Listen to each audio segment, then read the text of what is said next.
एक दफ़ा एक लड़का अपनी माँ से बहुत चिढ़ता था क्योंकि माँ की एक आंख नहीं थी।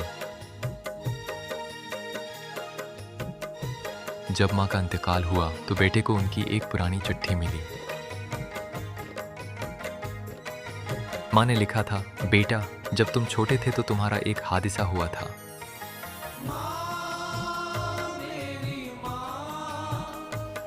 और तुम्हारी एक आंख साया हो गई थी।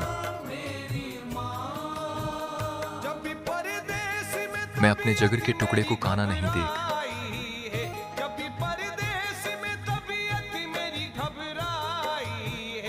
सकती थी, इसलिए मैंने अपनी एक आंख तुम्हें दे दी थी।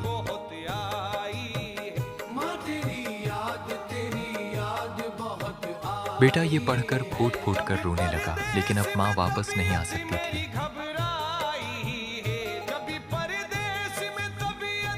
या अल्लाह सबकी माँ को सलामत रख, आमीन।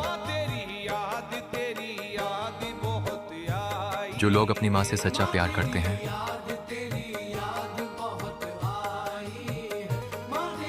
वो ही इस वीडियो को लाइक और चैनल को सब्सक्राइब करेंगे।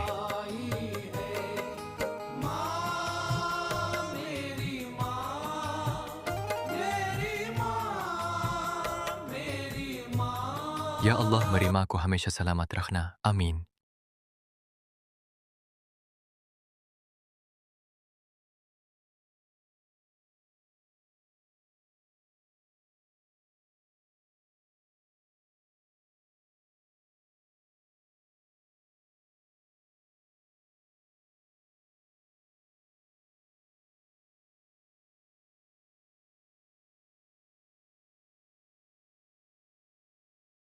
Subscribe.